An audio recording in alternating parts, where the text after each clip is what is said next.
Pine and incense, a familiar recipe in fragrances that works so well together. You know what I'm saying? Time to go to church, boys. Let's go. What's going on, YouTube fragrance family? Welcome to another Robes 08 fragrance review. Today I'm going to put my nose on the house of Annick Goutal. This is a first on my channel, my first full-fledged review on the brand. And it is part of the Orientalist lineup, which I had to because this is my favorite lineup from the brand. This one called Encens Flamboyant. Let's go. Encens Flamboyant hit the shelves in 2007. Bottle size is what you see here is what you're going to get, the 3.4 ounce bottle. Concentration eau de parfum. It is from the Orientalist lineup. And retail pricing for this bad boy is $195 USD. However, go to your favorite discounter and they will probably have it much cheaper than the $195 they're asking. Before I get into the meat and potatoes of the fragrance review, I want to thank my partner, FragranceX.com, for Encens Flamboyant. You can utilize my sweet code ROBES08, get 15% off on any Annick Goutal that is on FragranceX.com, including Encens Flamboyant. Let's get into the meat and potatoes. Nose behind this fragrance, two-headed monster. We have Isabelle Doyen and Camille Goutal.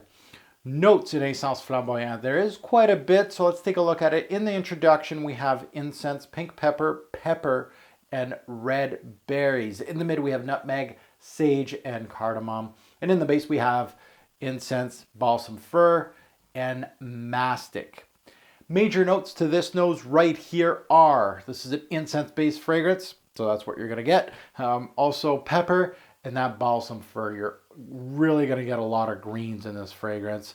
Group, this is an oriental fragrance, hence the name of the lineup that it's in, the Orientalist lineup. How many sprays and where? Now I go one on the chest as usual, bare-chested before I start getting dressed, and then I do two on the neck here, one on each side. That was a half spray. That was kind of a gimme. And then two sprays on my arm here usually. So my usual 5 spray lineup is what I usually do. I'm just going to do one more hit just for good luck. No, for easy access for this introduction, to remind me of this introduction. So let's delve into Encens Flamboyant from Annick Goutal. And the introduction of this fragrance really isn't incense front and center. Yeah, it is, but it's not. It really brings a lot of the woods, the pine in here of this fragrance. So it's going to be a two-headed monster, but off the bat, very interesting. And that's what you want from a niche incense-based fragrance. So right off the bat, Encens Flamboyant starts off not as big or as punching as you'd come to expect from an incense-based from a niche brand. What do I mean by that? It has those familiar qualities that you'd come to expect from an incense-based fragrance, but don't expect the big, smoldering, dark, smoky, like tons of smoke of a fragrance here. The smoke here is almost kind of cold, a little transparent. Incense can do that with some fragrances. Timbuktu, de Chafour did that. Incense very much thinned out. There is some thicker, smokier, denser incenses in the game. This is not it. It is very much a transparent incense. It's almost a weaker incense, with a lot of people expecting a big, churchy, bold incense. This is not it. Very transparent. I noticed right away the incense is sharing the spotlight with the pine note.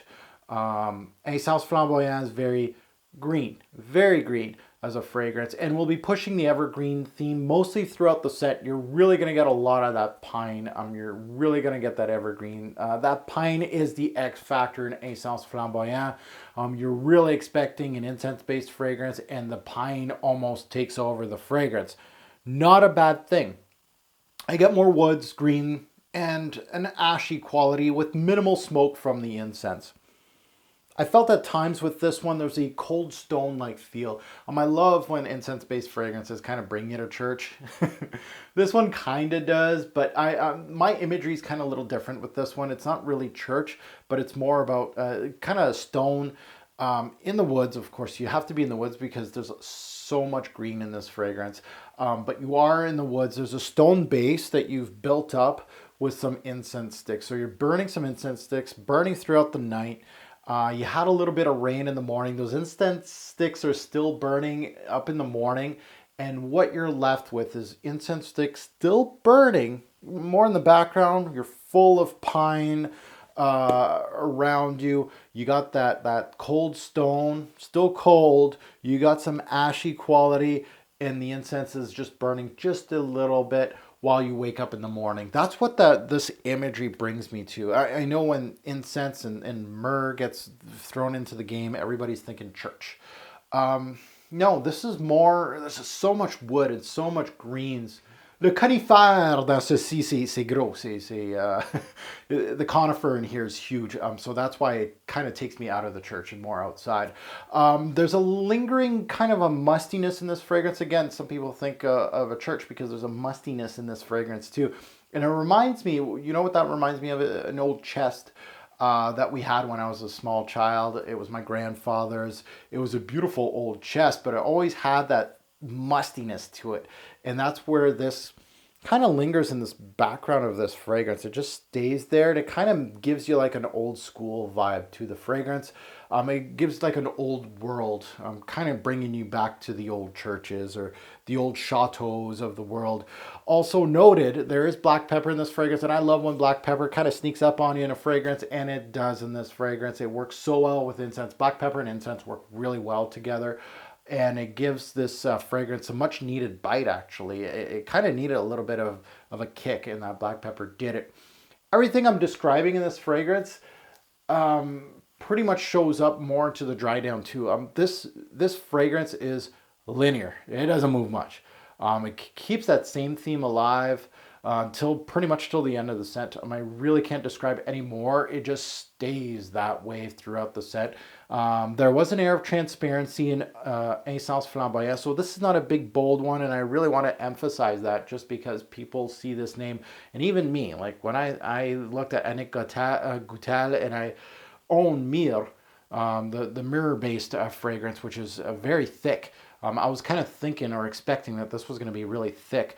This one's not thick at all. It does have that transparency, which is actually quite unique in the fragrance game, and the scent was fairly thin for this type of idea. I was not sure if I was going to like it, but with more wearings with this fragrance, it kind of gives me what a bigger and bolder incense could not do. It's kind of like a stripped down incense-based scent. And I could see why a lot of incense lovers would not like this, or this would not be their first purchase when sampling. I can see that, but it actually makes it a lot easier to wear too at the same time. So you got to keep that in mind too. So the recommended age for this one, I would have to say 25 and up. I really can't see anybody any younger than that looking for this type of fragrance for this price point. And in the niche territory, I really can't, and I feel like it would work much better on older gentlemen or a woman out there that loves incense and pine. Best time to wear this fragrance would have to be nighttime. This is a nighttime scent. I can see it wearing it in like an overcast day. Yes, for sure. Seasons. This is built for fall. I really think this is fall. These Canadian winters, yeah, you can wear it. Of course, it's got a little bit of depth to it, but really more for fall for me. Spring nights, summer nights, those a little cooler. If it's raining a little bit or there's a little bit of snow, but it's not that cold, I really think that this would work very, very well. Development, this is very much a linear scent. Like I said earlier, I didn't see much movement in this fragrance when testing it out. Work appropriate? No. Signature scent worthy? I can't see it either. So let's get into my rating system. Let's see how Encens Flamboyant does on the rating system. Let's start it off with projection. 6 bottles out of 10. Fairly average. It didn't push that much on my skin. Longevity, 7 bottles out of 10. Again, a fairly good score here. 6 to 8 hours, a little weaker than what I want, but it does the job at 7 for longevity. Compliment factor, this is going to get 5 bottles out of 10. Interestingly enough, this scent was noted as more of a pine note or a pine scent than anything. People liked it. Again, it gets a 5 because it's average. You know, most fragrances are going to be around that 5, 6, 4 kind of score for compliment factor, unless it's way up there. But yeah, a lot of people that smelled this fragrance were like pine. It wasn't the incense that was getting people's noses. So I can tell you right now that incense isn't, it's there and it's sharing the spotlight, but a lot of people gravitate towards the pine. Uniqueness, 6 bottles out of 10. Not a unique idea, but blended and made uniquely. And what I mean by that is very transparent incense with some pine. Very well done, very well constructed. So the uniqueness, again, not high up there with his 6. Pricing versus what you get. Annick Goutal fragrances are priced accordingly. I really like the pricing on these fragrances, and I'm going to give this one a 7 bottles out of 10. The Orientalist lineup I always felt are worth that Annick Goutal pricing. Versatility, 7 bottles out of 10. A little more versatile than other incense-based fragrances just because the other ones are just big, bold, and tough, and I love those fragrances. But this one, just because it's toned down a little bit more, and it kind of reminds me of, not as build, but same kind of incense than Timbuktu by L'Artisan Parfumeur, where it's a more of a transparent incense. So 7 there. Smell, 8 bottles out of 10, very solid, and that's where my cusp is, right? You're looking at that 8 to 10 for the smell. I want to get, not my socks blown off every time, but I want this to be a solid scent, which it was at an 8. And that goes to an overall score, Encens Flamboyant. A good one. I like it. You know, it's my second bottle from Annick Goutal, so it is one that I really was looking to purchase. So I'm going to give it a 7 bottles out of 10. And that is a lower score on my channel. It is lacking in some categories.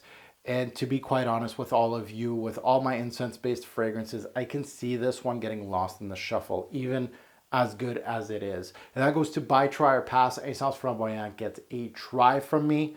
I think it's all about what you're looking for your incense. If this sounds like a pine incense-based scent that will work for you, that is a little less oomph, I think this one is going to be for you. So you really need to sample this fragrance before you blind buy, we'll say. I just needed one more spray before I end this review up. And overall, Encens Flamboyant is lacking that smoke that incense lovers crave. Not that it makes it a bad scent per se, and I'm not saying it doesn't have smoke. It does, but it's not, you're in the smoke. The smoke's like over here. That's how this fragrance kind of throws it off, as the smoke. The overall theme is with, of course, pine, which can thicken up a scent, but it's fairly thin for a scent that pine and incense are your 2 major players in a fragrance. You would think that you'd get some thickness. Again, don't get me wrong. It's just not as thick as other fragrances around the same genre. I rather enjoyed wearing this during the start of this spring weather. This is where I'm shooting this video right now, is the start of spring. And I think this may be the best time to wear this one, at the start of fall or at the start of spring, when it's cool but not too cool, right? I really feel like this may be one of those tweeners that it doesn't have enough push and it doesn't have enough thickness for these Canadian winters, but it's perfect for the start of fall and the start of spring.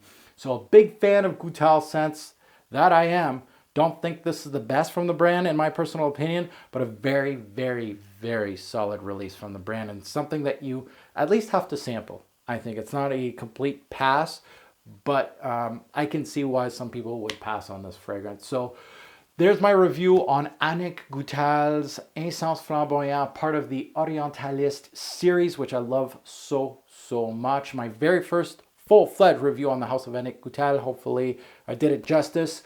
Thank you for watching this review. If you have smelt this fragrance, love, hate, bash it. I'd love to hear those comments down below. I love hearing your take on a fragrance that I just reviewed. And again, thank you for all your support. Pressing like, pressing that little bell. Apparently there's little bells now on YouTube. Where have I been? And remember, a great or poor fragrance will make a lasting impression.